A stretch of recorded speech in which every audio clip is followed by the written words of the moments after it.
Factorial means 8 into 7 into 6 into, चलो बाद में, अब 5 के बाद हमें नहीं लिखना है। तो हमने पढ़ा था, अभी जस्ट देखा, 5 factorial mean 5 into 4 into 3 into 2 into 1। तो इसके बाद जो हमारे पास 8 से काउंटिंग करेंगे, 8 7 6 5 4 3 2 1। 5 4 3 1 के बाद हमें लिखना नहीं है, तो हम लोग क्या कर सकते हैं, 8 इंटू 7 इंटू 6 और ये 5 फैक्टोरियल लिख देंगे। इसके बाद हमें 5 फैक्टोरियल लिख लेंगे। इसी तरह से यहाँ पे लिख सकते हैं 8 फैक्टोरियल को। चलो ठीक है, अब 7 के बाद हमें लिखने का मन नहीं कर रहा है, तो हम क्या करेंगे, 8 इंटू 7 फैक्टोरियल लिख सकते हैं। इस तरह से फैक्टोरियल को हम कन्वर्ट करेंगे। अभी जो क्वेश्चंस आ रहा है आईआईटी मेंस में, जो पिछले बार भी पूछा गया था 2024 का जनवरी में, सिर्फ एनपीआर एनसीआर से रिलेटेड क्वेश्चंस था, जो इसके बारे में अच्छे से समझना होगा। फैक्ट एनपीआर एनसीआर क्या हो रहा है, एनसीआर एंड फैक्टोरियल, अगर ये सब हम अच्छे से समझ में आ गया तो मेंस का क्वेश्चन सॉल्व होना भी इजी आ रहा है, इजी हो जाएगा। अब इसी बेस्ड क्वेश्चन आ रहा है। यहां तक किसी बच्चे को doubt, have any doubt? Factorial understood clearly?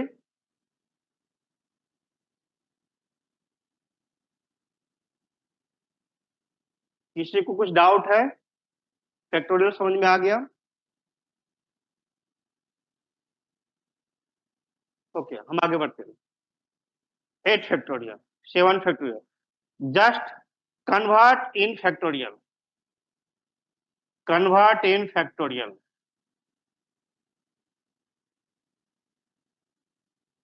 Here 1 is written, 2 is written, 3 1 2 3 is here.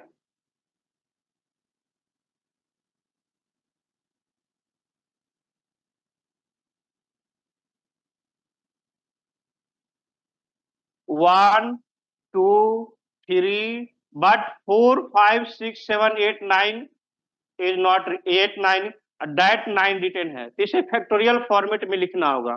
तो कैसे लिखेंगे? तो हम लोग जानते हैं फैक्टोरियल फॉर्मेट में लिखने के लिए 1 से 9 तक कंटिन्यूअस ऑर्डर में मल्टीप्लाई होना चाहिए था। तो 1 2 3। अब यहाँ पर देखना, 9 तक पहुंचने के लिए हमें कौन कौन सा नंबर मल्टीप्लाइड नहीं है, तो जो जो नंबर मल्टीप्लाइड नहीं उसे Recording in मल्टीप्लाई कर देंगे। progress. 4 5 6 7 और 8। तो 9 तक पहुंचने के लिए हमने 4 से 8 तक मल्टीप्लाई करा, तो 4 से 8 तक डिवाइड भी कर लेंगे। That is 4 into 5 into 6 into 7 into 8। हमने 1 to 9 तक पहुंचने के लिए 4 से 8 तक मल्टीप्लाई करा, तो 4 से 8 तक डिवाइड भी कर लेंगे, बिकॉज जो हमें इस क्वेश्चन का फैक्टोरियल में कन्वर्ट करना है, इसमें हमें 4 5 6 7 8 नहीं है, इसलिए इसने मल्टीप्लाई करा और डिवाइड कर दिए। अब देखो यहाँ पर तो नोमिनेटर को हम फैक्टोरियल में लिख सकते हैं, 1 to 9 लिखा गया कंटिन्यूस ऑर्डर में, तो इसे हम फैक्टोरियल में लिखेंगे, इट इज 9 फैक्टोरियल। लेकिन डिनोमिनेटर को लिखना होगा, तो अभी भी हमें 4 5 6 7 8 तक तो है, लेकिन ये कहाँ से स्टार्ट होना चाहिए था, 1 से। तो 1 से स्टार्ट होने के लिए हमें 1 इंटू 2 इंटू 3 मल्टीप्लाई करेंगे, तो फिर 1 इंटू 2 इंटू 3 डिवाइड भी करेंगे, 1 इंटू 2 इंटू 3। तो अब हमारे पास क्या आ जा रहा है, यहाँ पे देखेंगे, अब हमारे पास जो आ रहा है,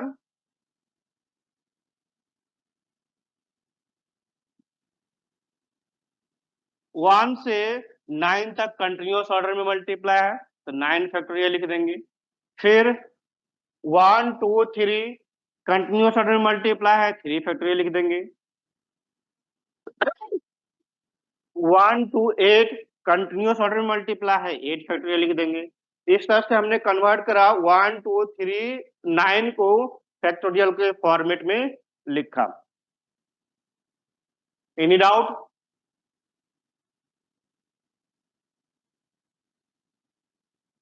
okay, very good.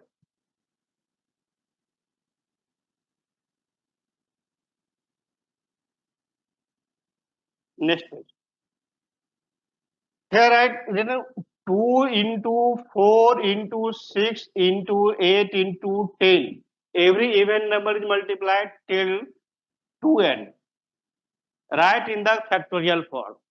Write in the factorial form. Factorial form में कैसे लिखेंगे इसे? तो यहाँ पे देखेंगे एवरी टर्म में हम 1 2 को 1 into 2 लिख सकते हैं, इस 2 को लिखा हमने। इस 4 को भी 2 into 2 लिख सकते हैं, ये लिखा हमने, इंटू। अब इस 6 को 2 into 3 लिखेंगे, फिर इस 8 को 2 into 4 लिखेंगे, और इस 10 को 2 into 5 लिखेंगे। Dot dot dot dot dot दिया, इसका मतलब क्या है, इसी पैटर्न पे बीच में जितना भी टर्म होगा सारे इवन नंबर इसी पैटर्न का फॉलो करके 2n टर्म तक जाएगा, right. 2 4 6 8 10 12 14 16 like this, dot dot dot, इसका मतलब ए हो रहा है 2n। तो 2n को भी अगर मान ले मल्टी फैक्टर के फॉर्म में लिखेंगे तो 2 into n लिखेंगे। अब देखो तो सॉरी, मल्टीप्लाई। अब यहाँ पर देखते हैं कि एवरी टर्म में 2 मल्टीप्लाई है, एवरी ब्रैकेट के अंदर 2 मल्टीप्लाइड है। 2 into 2 into 2, it is 2 into 2, 2 into 2 into 2 into 2 into 2। तो इसका मतलब देखो यहाँ पे 2 into 4 into 6 into 8 into 10 till 2n। तो इसमें पहले कितना फैक्टर हो रहा है, कितना ब्रैकेट हो रहा है, तो 1, पहला 1, दूसरा में दूसरा ब्रैकेट, तीसरा third term, and fourth term, A fifth term. तो देखें जितना मल्टीप्लाई है उससे आधा टर्म हो रहा है, तो 2n टर्म है तो इसमें नंबर ऑफ टर्म n होगा। टोटल इसमें नंबर ऑफ फैक्टर कितना हो रहा है, n फैक्टर हो रहा है, 1 2 3 2 4 6 8 10। टोटल इसमें n फैक्टर हो रहा है, इसका मतलब 2 कितने बार आएगा, n टाइम्स आएगा। 2 comes n times, 2 this 2, every bracket से एक एक 2 हम बाहर कर लेते हैं, एक एक 2 बाहर कर लेते हैं, 2 बाहर किया, 2 बाहर किया, फिर इसमें से 2 बाहर कर लेते हैं, फिर इसमें से 2 बाहर कर लेते हैं। ऐसे कितनी टाइम्स हम ब्रैकेट बाहर कर सकते हैं, अप टू n टर्म्स। क्योंकि n ब्रैकेट है, n टाइम्स को 2 हमने बाहर करा, फिर इनटू बाकी एवरी ब्रैकेट से जो जो टर्म बचा, जो जो फैक्टर बचा, उसे हम फिर से लिखेंगे। 1 यहाँ बचा, इनटू यहाँ पे क्या बच रहा है, एक तो 2 बाहर हो गया, एक 2 बचेगा, 2 इसमें से भी एक 2 बाहर हो गया, एक 2 बचे, एक 3 बचेगा, 3 इसमें भी एक 2 बाहर हो गया, 4 बचेगा, इंटू 4 इंटू फिर से 2 बाहर हो गया तो 5 बचेगा, 5। इसी तरह से डॉट डॉट करेंगे तो इसमें से 2 बाहर हो गया तो n बच रहा है, दिस इज n। अब यहाँ पे से क्या देखो तो 2 2 2 2 n टाइम्स मल्टीप्लाइड है, तो 2 2 टू दी पावर n लिख सकते हैं। 2 2 2 2 n टाइम्स मल्टीप्लाई है तो 2 टू दी पावर n लिखाएगा, इनटू। अब यहाँ पर ध्यान देना, 1 into 2 into 3 into 4 into 5 into till n। इसका मतलब हमने देखा था कि पहले डेफिनेशन में ही n फैक्टोरियल, देखो यहाँ पे हमने लिखा था n फैक्टोरियल का मतलब 1 into 2 into 3 into 4 into 5 till n। तो कंटिन्यूअस ऑर्डर में मल्टीप्लाइड है n फैक्टोरियल, इसका मतलब क्या हो जाए, इसके यहाँ पे हम लोग n फैक्टोरियल लिख सकते हैं, 2 to the power n into n factorial. ये आएगा 2 4 6 8 10 को n फैक्टोरियल के टर्म में लिखने के लिए।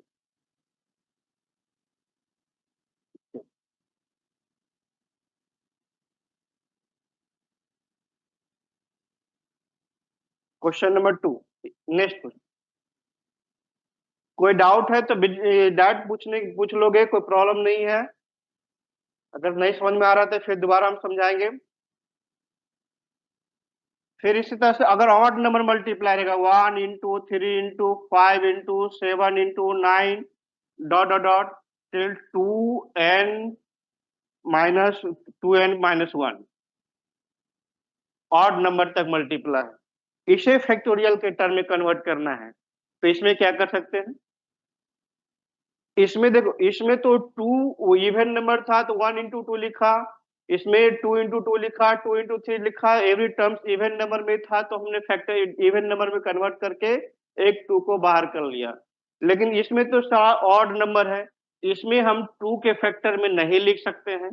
इसमें फैक्टोरियल के टर्म में लिखने के लिए क्या करेंगे, इसे फैक्टोरियल के टर्म में लिखने के लिए जो नंबर हमें नहीं है उस नंबर को मल्टीप्लाई और डिवाइड कर देंगे।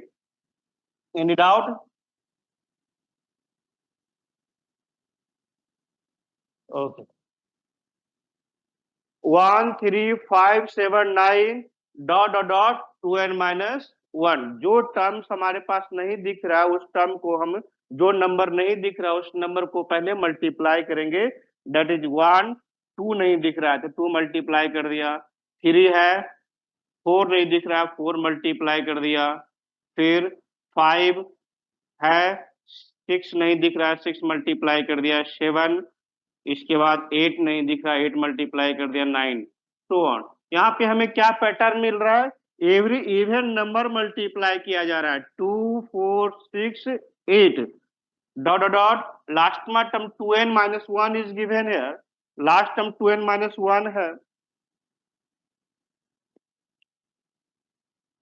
2n-1, लेकिन इसे इवन नंबर कंप्लीट होने के लिए 2n तक मल्टीप्लाई कर लेता हम, 2n तक मल्टीप्लाई किए, अब जो टर्म मल्टीप्लाई कर रहे हैं उसी को डिवाइड कर देंगे, 2 4 6 8 10 डॉट डॉट डॉट 2n।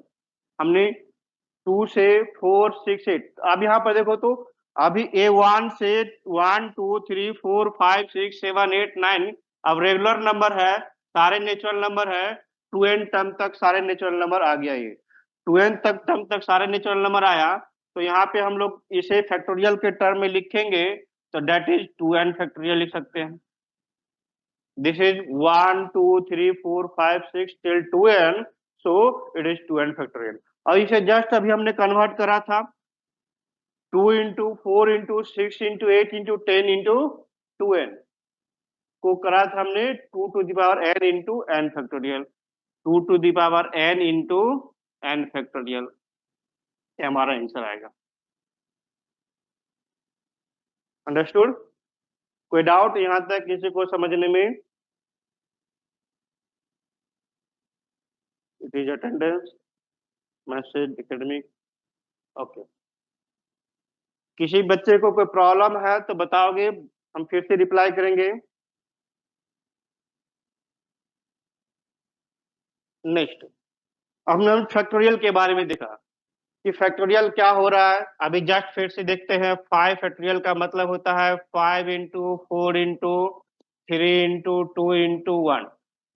अगर फैक्टोरियल में दो टर्म या 2 3 नंबर है उस सबको हमें एलसीएम मालूम करना होगा, जैसे 5 LCM of 5 factorial, 7 factorial and 12 factorial, इसका एलसीएम मालूम करना होगा। तो एलसीएम कैसे निकालेंगे, तो फैक्टोरियल को अगर कन्वर्ट करते हैं, राइट करेंगे फैक्टोरियल को, तो 1 into 2 into 3 into 4 into 5 इस तरह से लिखेंगे। 7 को लिखेंगे फैक्टोरियल के टर्म में, तो 1 into 2 into 3 into 4 into 5 into 6 into 7। फिर 12 को लिखेंगे फैक्टोरियल के टर्म में, तो 1 into 2 into 3 into 4 into 5 into 6 into 7 into 8 9 10 11 12, 8 9 10 11 12। अब यहाँ पे देखेंगे एलसीएम लेने के मतलब क्या होगा, लिस्ट कॉमन फैक्टर, सारे में कॉमन एलसीएम लिखेंगे। एलसीएम में जो सब में कॉमन है वो तो रहेगा ही, दैट इज 1 2 3 4 5, ये सारे टर्म कॉमन, सारे में कॉमन है, लेकिन हमने बोला least common multiple, it means कम से कम एक रहना चाहिए, तो दैट इज 6 भी होगा, 7 भी होगा, 8 होगा, 9, 10, 11 और 12। ये हमारा रिजल्ट आ गया LCM 1 into 2 into 3 till 12।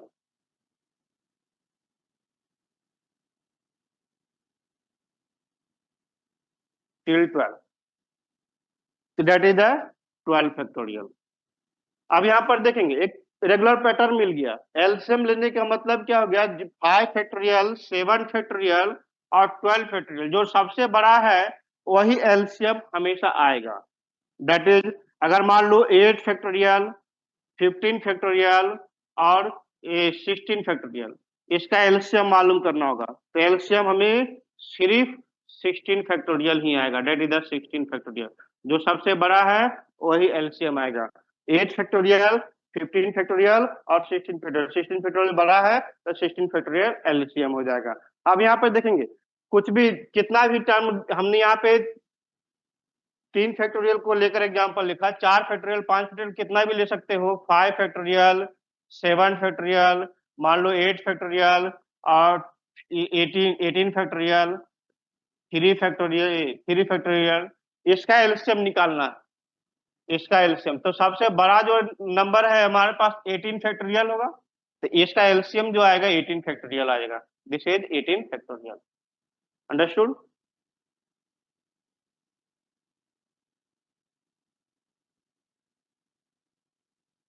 Last line, which one last line बेटा? ए, एलसीएम ए नहीं समझ में आया? या हमने लेट देखा? लास्ट लाइन एलसीएम ए वाला। तो ठीक है, एक बार और समझाते हैं इस चीज को, एलसीएम लेने इसमें एक बार और देख लेते हैं। जैसे अगर मान लो तुम्हें पूछा जाएगा 7 फैक्टोरियल, 3 फैक्टोरियल और 8 फैक्टोरियल और 4 फैक्टोरियल, इसका एलसीएम मालूम करना होगा। तो एलसीएम मालूम करने के लिए अभी जस्ट देखा हमने कि सारे को फैक्टोरियल को लिख लेंगे। 3 फैक्टोरियल को लिखेंगे तो 1 इंटू 2 इंटू 3, एंड 4 फैक्टोरियल को लिखेंगे तो 1 इंटू 2 इंटू 3 इंटू 4। फिर हमारे पास है 7 फैक्टोरियल, 7 फैक्टोरियल लिखेंगे 1 इंटू 2 इंटू 3 इंटू 4 इंटू 5 6 7। फिर इसके बाद 8 फैक्टोरियल लिखेंगे, 8 factorial means 1 into 2 into 3 into 4 5 6 7 8। अब यहाँ पे देखेंगे एलसीएम मालूम करने के लिए हमें क्या चाहिए था। एलसीएम मालूम करने के लिए हम लोग को डेफिनेशन होता है least common multiple, that is the one, at least one times will be here, 1 2 3 4 and 5, at least it is 1 time, 6 7, at least 1 time is 8, so it is the LCM, so it is 8 factorial। अब यहाँ पे देखेंगे हमारे पास जो observe किया क्या, ये observation मिलने से जो सबसे बड़ा फैक्टोरियल रहेगा वो हमारा आंसर आएगा, वो एलसीएम हो जाएगा। तो इस ऑब्जर्वेशन से कितना भी बड़ा नंबर रहेगा उसका, जैसे कि मान लो तुम्हारे पास रहता है एलसीएम निकालने के लिए जितना भी नंबर दिया रहेगा, अगर मान लो x by 3 factorial plus 1 by 4 factorial equal to 5 factorial. अब इसमें से ऐसा कोई टर्म है x की वैल्यू मालूम करना है, तो सबसे पहले हम लोग को क्या करना होगा, 3 फैक्टोरियल और 4 फैक्टोरियल में से एलसीएम लेंगे। 3 फैक्टोरियल और 4 फैक्टोरियल का एलसीएम, तो 3 फैक्टोरियल और 4 फैक्टोरियल में 4 फैक्टोरियल बड़ा होगा तो 4 फैक्टोरियल हमारा आंसर आएगा, इट इज 4 फैक्टोरियल। अब हमें एलसीएम लेने के बाद इसे एडिशन करेंगे तो 3 फैक्टोरियल से डिवाइड कर देते हैं 4 फैक्टोरियल में, तो जस्ट अभी हमने देखा 4 फैक्टोरियल को डिवाइड कर देते हैं 3 फैक्टोरियल से, तो 4 फैक्टोरियल को एक्सप्लेन करके लिखेंगे तो 4 into 3 into 2 into 1 by 3 factorial. या हमें जस्ट अभी देखो शॉर्ट में करने के लिए जल्दी से बताया था हमने, इसके बाद अगर 4 लिखा, 4 फैक्टोरियल को 4 लिखा और इसके बाद हमें लिखने का मन नहीं है तो हम लिख सकते थे 4 इंटू 3 फैक्टोरियल लिख सकते थे। और डिनोमिनेटर में 3 फैक्टोरियल है, तो 3 फैक्टोरियल कैंसर। या तुम यहाँ पर भी इसे भी एक्सप्लेन कर देते हैं, तो हमारा इसका एक्सप्लेनेशन 3 फैक्टोरियल का मतलब 1 इंटू 2 इंटू 3 होता और एक कैंसिल हो जाता, तो इसका मतलब हमें सिर्फ 4 ही आंसर आ रहा है। तो दोनों तरह से कैसे भी सोचना चाहोगे, जल्दी सोचने के लिए तो हमें स्किल डेवलप करना पड़ेगा। कैसे हम जल्दी करेंगे, तो 4 फैक्टोरियल को 3 फैक्टोरियल से डिवाइड करेंगे, this is 4 and plus x, और 4 फैक्टोरियल को 4 फैक्टोरियल से डिवाइड कर देंगे, दैट इज 1, और इक्वल टू 1/5 फैक्टोरियल को 1/5 फैक्टोरियल को हम लिख सकते हैं 1 अपॉन, इसे भी लिखेंगे 5 into 4 factorial, 1 into 5 factorial, 5 factorial को 5 इंटू 4 फैक्टोरियल लिख सकते हैं, क्योंकि अभी जस्ट हमने एक्सप्लेन किया था 5 factorial means 5 into 4 into 3 into 2 into 1, तो 4 से कंटिन्यूस ऑर्डर में रह रहा है ये, तो 5 इंटू 4 फैक्टोरियल, इसका मतलब ए 5 इंटू 4 फैक्टोरियल। अब देखेंगे दोनों साइड एलएचएस और आरएचएस, एलएचएस और आरएचएस में ये 4 फैक्टोरियल इक्वल है, तो 4 फैक्टोरियल कैंसिल हो जा रहा है, तो हमें सिंपल इक्वेशन बन गया जो हम लोग 6-7 क्लासेस में पढ़ा करते थे, ये 4x plus 1 equal to 1/5, 4x plus 1 equal to 1/5, no find x। अब सिर्फ फैक्टोरियल था इसलिए नया चीज था, बाकी सारे चीज फैक्टोरियल को ब्रेक करने के लिए सीखे, तब इसके बाद ये अंडर 10 क्लासेस से क्वेश्चन हो जाता है। अब कोई डाउट नहीं यहाँ तक का, any doubt?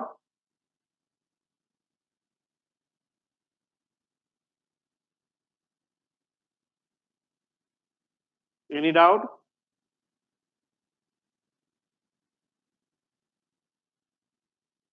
Next question,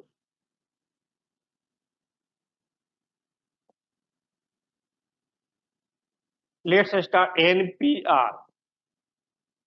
NPR NPR का एक this is the word short form of the number of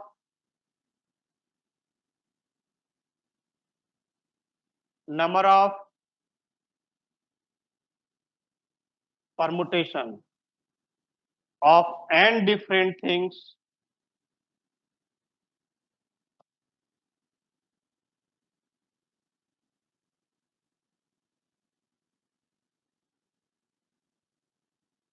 taken at a time are things। NPR इतना बड़ा स्टेटमेंट का एक शॉर्ट फॉर्म लिखा हुआ है, number of permutation, P permutation means arrangement, number of arrangement of n different things, here n different things taken at a time are things, it means you have 10 balls, 10 different balls, not identical balls, 10 different balls को 4 balls में arrange करना है, एक साथ 4 balls को arrange करना है, इसका मतलब क्या होगा कि हमें 10p4 लिखेंगे, 10p4 लिखेंगे, तो इतना बड़ा स्टेटमेंट कोई सिंबल छोटा फॉर्म में लिखेंगे, 10 बॉल में से हमें 4 बॉल को एक साथ लेकर अरेंज करना है। तो इसके पहले 10pr होता क्या है, 10pr को ब्रेक कैसे करते हैं, इसके बारे में समझते हैं।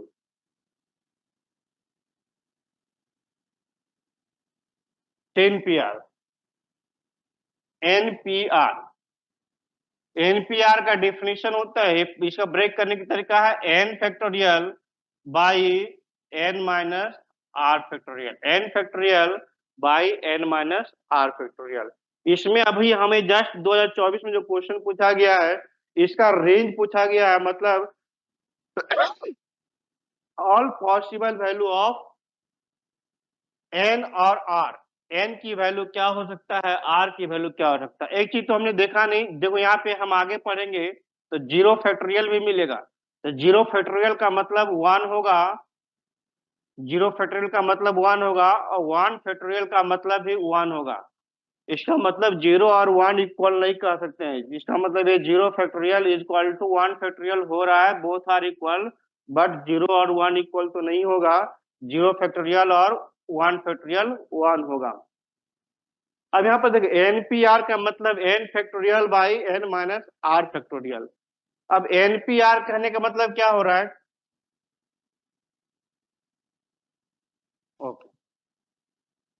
जीरो फैक्टोरियल का आगे यूज कर रहे हैं तो 1 होगा यहाँ पे। NPR कहने का मतलब क्या है? अगर मान लो 3P2 बोला जा रहा है, 3P2, इसका मतलब है n की जगह पर 3 रखेंगे, 3 factorial by 3 - 2, it is 1 factorial, तो 3 फैक्टोरियल, तो 3 × 2 × 1 बाई 1 फैक्टोरियल, तो it is A 6। 3P2 is 6। अब यहाँ पर देखेंगे, अगर ऐसा बोलता तो क्या प्रॉब्लम था, 2P3 बोलता तो हमने जस्ट अभी पहले देखा था NPR का मतलब क्या हो रहा है। NPR का मतलब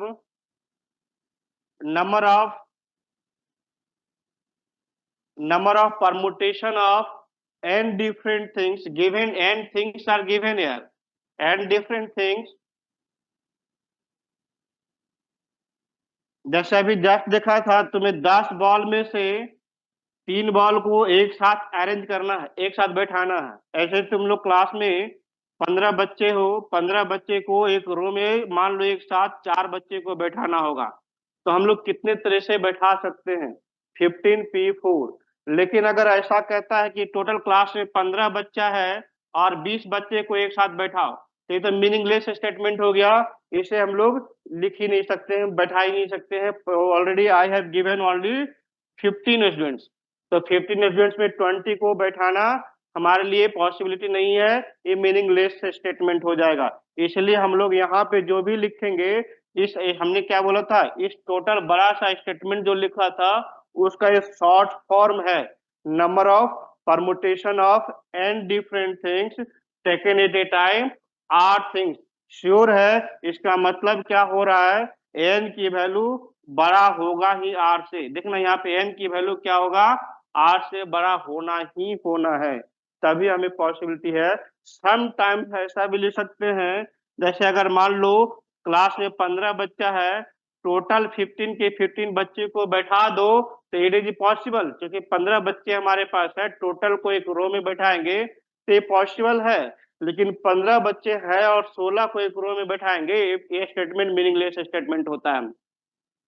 तो n की वैल्यू r से बड़ा और r के इक्वल पॉसिबल है, एक तो चीज हो गया। और अभी जस्ट हमने देखा था कि n फैक्टोरियल इक्वल टू देख रहे थे n into n-1 into n-2 into 3 into 2 into 1, n factorial का मतलब ये हो रहा है।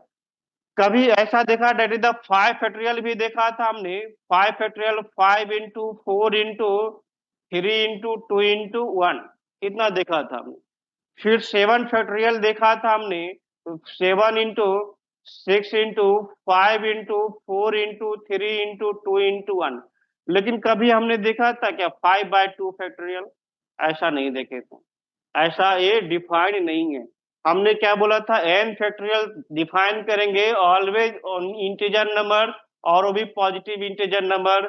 पॉजिटिव इंटीजर नंबर्स मींस, या ये कह सकते हैं, we can define here n should be whole number, n belongs to whole number, that is n may be 0, 1, 2, 3 और etc, n equal to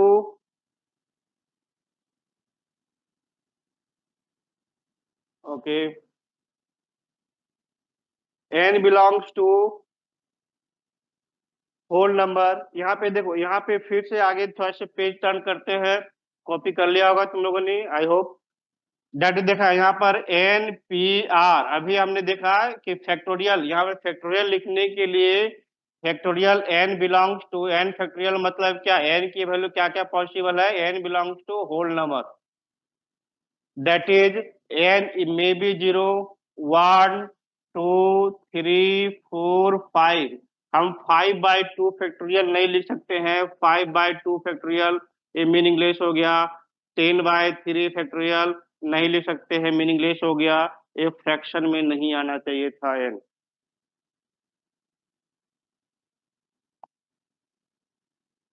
s tell something, s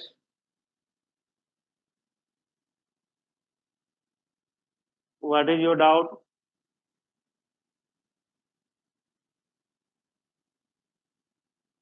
I am not listening you.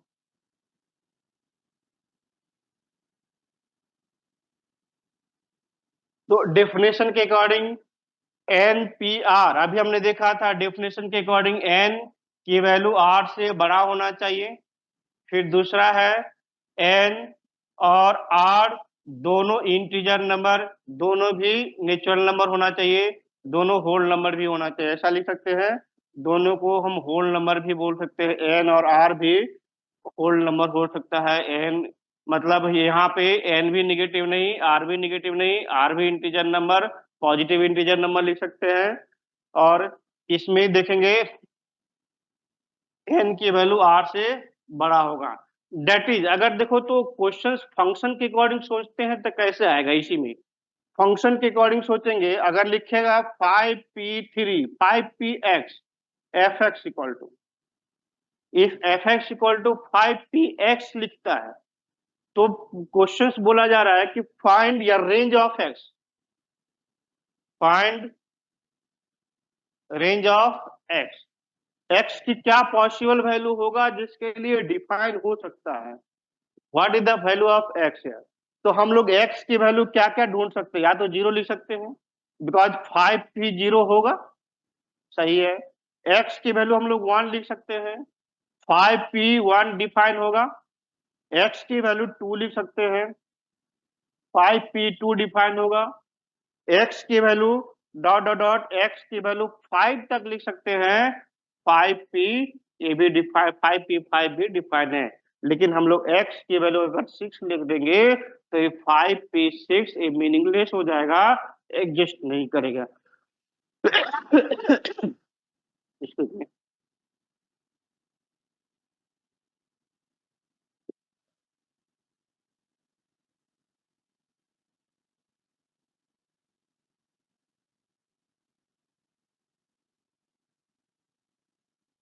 तो यहाँ पे देखेंगे 5px का मतलब x की value पूछा जा रहा है, find the range of x, तो x का वैल्यू जो आ रहा है 0 1 2 3 4 और 5, ये वैल्यू x की होगी। It is 5, it is 5।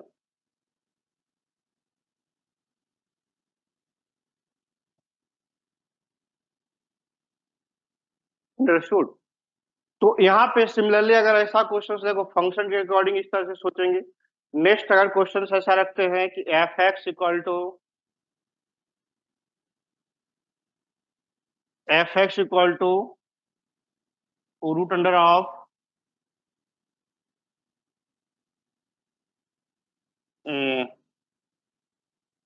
10c2, 10c2 - x। तो x की वैल्यू बताना है, क्या पॉसिबल वैल्यू होगा 10c2, it is 10, understood, it is 10, not a some network problem is here, it is 10, 10c2 - x root under square root. तो हम लोगों ने क्या देखा था, एनपीआर रिजल्ट, पहले एनपीआर और एनसीआर, अच्छा ठीक है एनसीआर के बारे में हमने देखा नहीं था, एनसीआर के बारे में थोड़ा सा हम बाद में देखेंगे, पहले एनपीआर के बारे में देख लेते हैं। सो it is A P, 10p 10p2 - x। अब यहाँ पे जो देखा था 10p r, n greater than equal to r, n और r belongs to whole number. तीसरा हमें ये भी स्टेटमेंट हमेशा मालूम होना चाहिए था, npr का जो रिजल्ट मिलेगा always greater than equal to 0 होगा। अब बताओ npr का रिजल्ट 0 पॉसिबल है क्या, 0 से यहाँ पे लिखेंगे this is the greater than equal to 1, so it is also positive number, it is a greater than 0 लिख सकते हैं यहाँ पे, ग्रेटर देन 0। तो यहाँ पे देखेंगे x, f x equal to 10p2 - x। तो एक्स की क्या पॉसिबल वैल्यू होगा जिसके लिए डिफाइन हो सकता है, तो अब देखो तो यहाँ पे एक्स की वैल्यू चेक करेंगे। यदि एक्स की वैल्यू यदि 0 रखा हमने तो 10p2 होगा। फिर एक्स की वैल्यू यदि 1 रखा हमने तो 10p1 होगा। फिर एक्स की वैल्यू 2 रखेंगे तो 10p0 पॉसिबल होगा। लेकिन अब x की वैल्यू 3 रखेंगे तो हमारे पास 10t वो -1 आ जाएगा। तो हमने यहाँ पे देखा था r की वैल्यू जो है ऑलवेज इंटीजर होल नंबर होना चाहिए था, नेगेटिव नहीं होना चाहिए। इस समय x इक्वल टू 3 एग्जिस्ट नहीं करेगा। तो x की पॉसिबल वैल्यू क्या आएगा? x की possible value of x is 1 0 1 2 0 1 and 2। This is the x। F x equal to function के टर्म में हमने देखा यहाँ पर इस तरह से क्वेश्चन रहेगा। और अभी जो क्वेश्चन 2024 में भी इसी टाइप का क्वेश्चन पूछा गया था कि x का पॉसिबल रेंज क्या होगा, k का पॉसिबल k के टर्म में लिखा गया था। और आगे पढ़ने से हम लोग उसका क्वेश्चन भी डिस्कशन करेंगे। पहले देखो एनसीआर। एनसीआर का मतलब क्या हो रहा है? इसका डेफिनेशन दिया गया n factorial by r factorial into n minus r factorial. ये है एनसीआर। ए मिलेगा एनसीआर और ए मिलेगा एनपीआर। एनपीआर दोनों छोटा बड़ा स्टेटमेंट का शॉर्ट फॉर्म है। एक क्या स्टेटमेंट लिखा जाएगा? तो number of selection of n different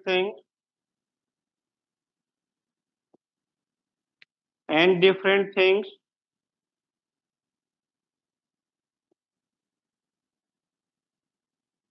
taken at a time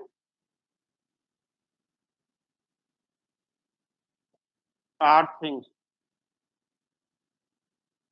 और एनपीआर का मतलब हम सिर्फ यहाँ पे देखा था नंबर ऑफ सिलेक्शन के जगह पर परमुटेशंस लिखा था, तो एनपीआर हो जाएगा परमुटेशन या अरेंजमेंट भी लिख सकते हैं इसे। तो एनपीआर का मतलब नंबर ऑफ परमुटेशन लिखा रहेगा, परमुटेशन अरेंज करना है। और एनसीआर का मतलब सिलेक्शन करना होगा। तो इतना बड़ा स्टेटमेंट को शॉर्ट फॉर्म में हमने ऐसा लिखा। और एक कहाँ परमुटेशन होगा, कहाँ ये सिलेक्शन होगा, कहाँ अरेंजमेंट होगा, ये सब हम लोग आगे क्लासेस में देखेंगे। सिर्फ अभी हम लोग एनपीआर और एनसीआर की इंफॉर्मेशन ले रहे हैं। यहाँ पर ध्यान दोगे, एनसीआर एनपीआर तो देखा था। एनसीआर का मतलब होता है कि n factorial by r factorial into n minus r factorial. अब ये चीज देखेंगे, जैसे कि अगर मान लो 10c2 मालूम करना है तो 10 फैक्टोरियल बाई 2 फैक्टोरियल और इंटू 8 फैक्टोरियल ऐसा लिखेंगे। अब इसे सिंप्लीफाई करने के लिए सीख लेते हैं। सबसे पहले देखो फैक्टोरियल को हमने ब्रेक करने के लिए सीखा था, सब उसी से सब इजीली होगा। अगर फैक्टोरियल को अच्छे से नहीं सीख पाया हमने तो इसे सॉल्व करने में प्रॉब्लम होगा। तो फैक्टोरियल देखा था, यहाँ पर 10 फैक्टोरियल था। तो 10 फैक्टोरियल को 10 इंटू 9 इंटू, अब देखो आगे लिखने की जरूरत नहीं है, हम लोग यहाँ के बाद 8 फैक्टोरियल लिख सकते हैं। अब फिर से बिकॉज 8 फैक्टोरियल पहले से ऑलरेडी यहाँ पर मौजूद है, इसलिए हम आगे लिखेंगे नहीं। 2 फैक्टोरियल इक्वल टू 2 हो गया। अब 8 फैक्टोरियल लिख देते हैं तो एक कैंसिल हो जा रहा है, 2 5 टाइम्स कैंसिल हो जा रहा है, 9 5 जा ये 45 हो जाएगा। ये हमारा 10c2 आ गया। लेकिन अगर ये 10p2 मालूम करना रहता तो 10p2 equal to 10 factorial by a n minus r 8 factorial, सिर्फ इतना ही हो जाता। तो यहाँ पे रिजल्ट क्या आता? 10 इंटू 9 इंटू, अब 8 फैक्टोरियल लिख देते। अब आगे लिखने की जरूरत नहीं था हमें। अब 8 फैक्टोरियल से मल्टीप्लाई कर देंगे, डिवाइड किया हमने, कैंसल, तो ये 90 आ जाएगा। तो 10p2 और 10c2 का मतलब समझ में आ गया। अब यहाँ पर एक दो और एग्जांपल देते हैं। मान लो तुम्हें लिखना रहेगा 8c0 का रिजल्ट निकालना है। और यहाँ पे देखोगे 8p0 का रिजल्ट निकालना है। तो जीरो के टर्म में क्या रिजल्ट आएगा? 8 फैक्टोरियल बाय 0 फैक्टोरियल। यहाँ पे हमने देखा था r फैक्टोरियल, r के जगह पर 0 है, सो 0 फैक्टोरियल और n minus r। n is 8, 8 minus 0 factorial. तो क्या रिजल्ट आएगा? 8 फैक्टोरियल, 0 फैक्टोरियल और दिस इज द 8 फैक्टोरियल। तो 8 factorial by 8 factorial cancel. 0 factorial के बारे में तो पता है कि हम लोग को 1 होगा, सो इट इज ए 1। लेकिन 8p0 का मतलब क्या हो जा रहा है? 8 फैक्टोरियल और सिर्फ हमें यही टर्म आएगा 8p0, मतलब कितना हो जाएगा? n minus 0। ये कितना हो जाएगा? 8 माइनस 0 फैक्टोरियल। तो ये भी कितना हो रहा है, 8 factorial by 8 minus 0, it is 8 factorial. तो ये भी रिजल्ट 1 हो जा रहा है। Any doubt? तो यहाँ पे देखेंगे रिलेशन बिटवीन एनपीआर और एनसीआर। सबसे पहले यहाँ पे देखो, दोनों के एक फंक्शन के टर्म में अगर सोचना होगा तो फंक्शन के टर्म में दोनों में सेम डेफिनेशन है, अभी जस्ट हमने पढ़ा था यहाँ पे एनपीआर के बारे में। N greater than equal to R, और एन और आर होल बिलोंग्स टू, दोनों बिलोंग्स टू आर होना चाहिए, होल नंबर होना चाहिए था। और N P R greater than 0 integer number ही होता है। तो यहाँ पे जो भी रिजल्ट निकल रहा था ऑलवेज पॉजिटिव निकल रहा था, इसलिए रूट का कोई इफेक्ट नहीं था, रूट का कोई मतलब नहीं था।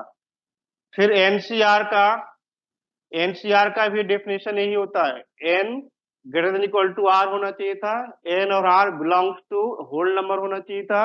एनसीआर भी पॉजिटिव नंबर मिलेगा, पॉजिटिव इंटीजर नंबर ही मिलेगा। जैसे आप देखो क्वेश्चंस पूछा जाता है,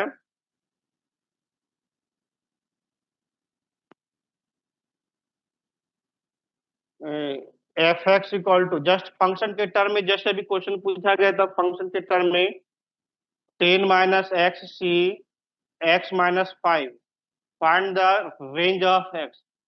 find the range of x, x की रेंज पॉसिबल वैल्यू पता करना है, क्या हो सकता है। तो यहाँ पे सबसे पहले देखेंगे कि 10 माइनस एक्स जो है वो always integer number, positive integer number होना चाहिए था। 10 minus x greater than equal to 0। So x की वैल्यू 10 एक्स, तो x less than equal to 10। तो इस अकॉर्डिंग सर सिर्फ इतना की इंफॉर्मेशन के अकॉर्डिंग एक्स की वैल्यू क्या क्या पॉसिबल है, 10 से छोटा। लेकिन ये इंटीजर नंबर है, होल नंबर होने के लिए, ये टोटल इंटीजर नंबर रिजल्ट होने के लिए ये एक्स भी हमें इंटीजर नंबर होना पड़ेगा। तो एक्स की जो वैल्यू है ऑलवेज इंटीजर नंबर ही आएगा।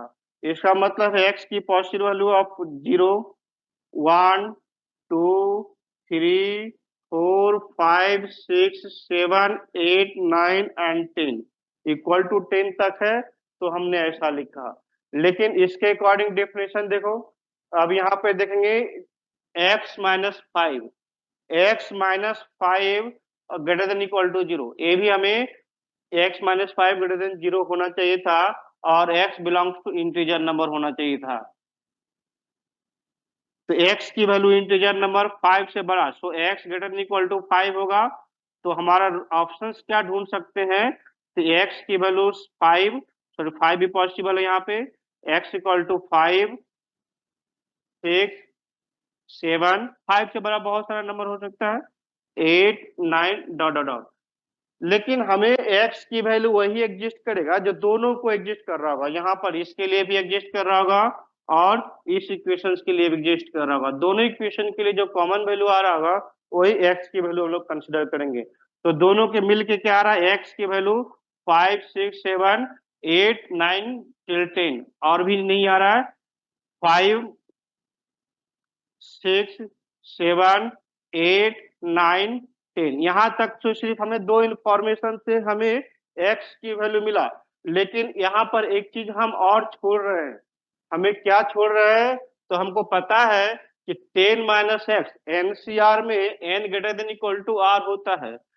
तो एन की जगह पर यहाँ पर अभी जस्ट देखा था ना, एनसीआर में N greater than equal to r हो रहा है, तो यहाँ पे जस्ट एन की जगह पर 10 माइनस एक्स होगा greater than equal to r, r की जगह पर एक्स माइनस 5 लिखेंगे, 10 के एन की जगह पर 10 माइनस एक्स और आर की जगह पर एक्स माइनस 5। अब एक्स की पॉसिबल वैल्यू ढूंढो, 15 greater than equal to 2x, then x less than equal to 15/2। अब यहाँ पर 15/2 आ गया, दैट इज 7.5। इससे जस्ट छोटा इंटीजर नंबर ढूंढना है।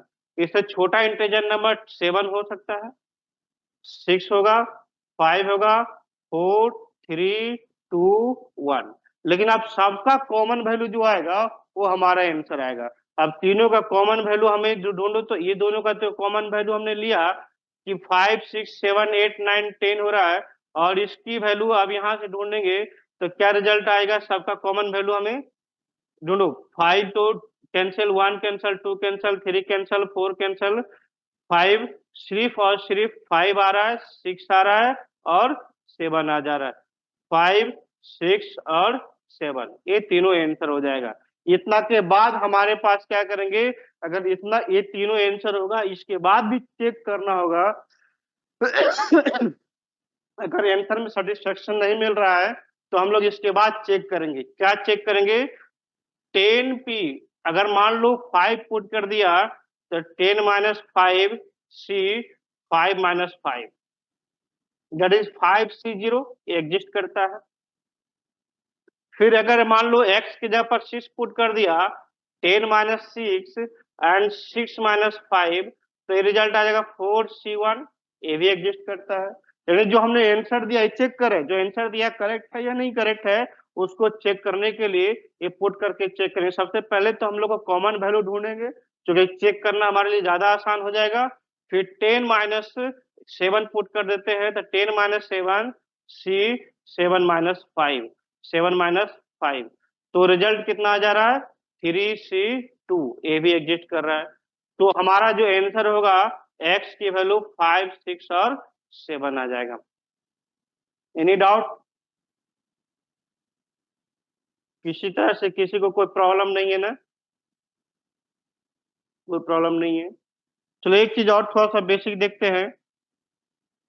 जैसे अगर मान लो तुमसे, देखो अभी हमने जस्ट देखा था n into n minus 1 equal to 12 लिखा गया है। n into n minus 1 equal to 12 लिखा गया है। तो इसे सिंप्लीफाई करना है। तभी तक हम लोगों ने क्वाड्रेटिक इक्वेशन के अकॉर्डिंग सॉल्व करते थे, लेकिन उसमें हमें पता था कि n जो है निगेटिव भी हो सकता था, पॉजिटिव भी हो सकता था, फ्रैक्शन भी हो सकता था क्वाड्रेटिक इक्वेशन में। लेकिन यहाँ पे हमें सिर्फ और सिर्फ एनसीआर और एनपीआर के टर्म में रिजल्ट मालूम है। तो n की वैल्यू ऑलवेज इंटीजर नंबर होगा, पॉजिटिव इंटीजर नंबर हो सकता है। तो हम उतना बड़ा क्वाड्रेटिक इक्वेशन के फॉर्मेट में सिंप्लीफाई करेंगे, n square minus n minus 12 equal to 0 लिखेंगे, तो हमारे लिए बहुत ही बड़ा कैलकुलेशन होगा और टाइम लैग होगा। तो टाइम बचाने के लिए यहाँ पे हम लोग क्या करेंगे, एन इंटू एन माइनस 1। देखना यहाँ पे एन और एन माइनस 1 दो कंटिन्यूअस फैक्टर है, दो कंटिन्यूअस फैक्टर है, तो 12 को भी दो कंटिन्यूअस फैक्टर में लिखेंगे। 12 को भी दो कंटिन्यूअस फैक्टर में लिखेंगे, तो 12 को दो कंटिन्यूअस फैक्टर में जैसे 2 इंटू 6 लिखेंगे, लेकिन एक कंटिन्यूअस नहीं है। 3 इंटू 4 लिखेंगे, तो 3 इंटू 4 दोनों कंटिन्यूअस है। तो यहाँ पर 3 इंटू 4 लिखो या 4 इंटू 3 लिखेंगे। कंटिन्यूअस लिखने से बेनिफिट यही मिला कि एन लार्जर नंबर है, तो लार्जर नंबर को लार्जर के साथ कंपेयर कर लेंगे, तो यहाँ पर दोनों फैक्टर को अगर निकाल कंपेयर करके मालूम करेंगे तो एन की वैल्यू 4 मिलेगा।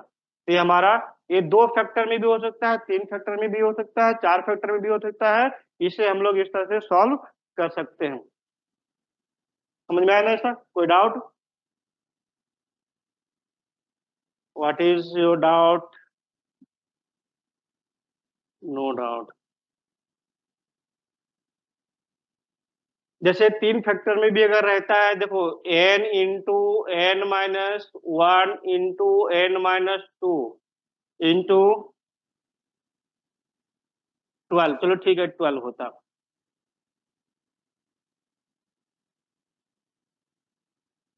12 नहीं, हम यहाँ पे लिख देते हैं 24 लिख देते हैं। 12 को दो फैक्टर में, कंटिन्यूअस 3 फैक्टर में लिखेंगे दिक्कत होगा, तो यहाँ पे हम 24 लिख लेते हैं।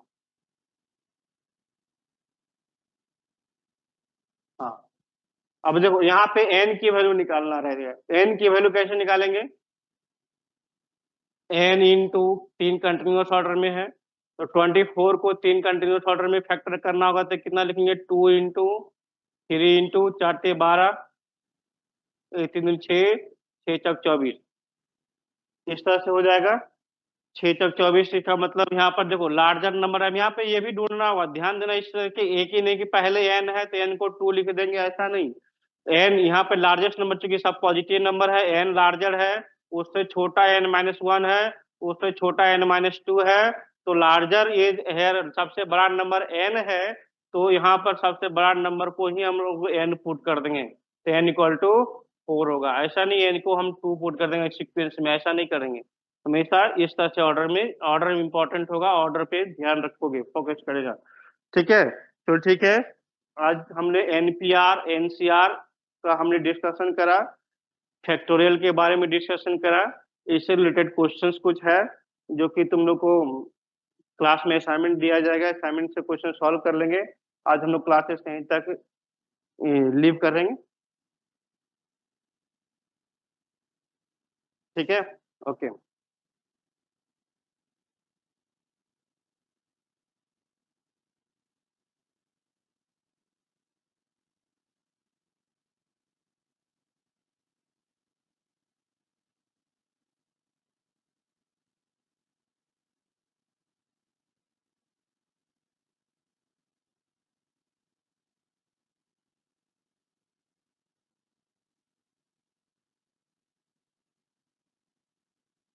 आई एम नॉट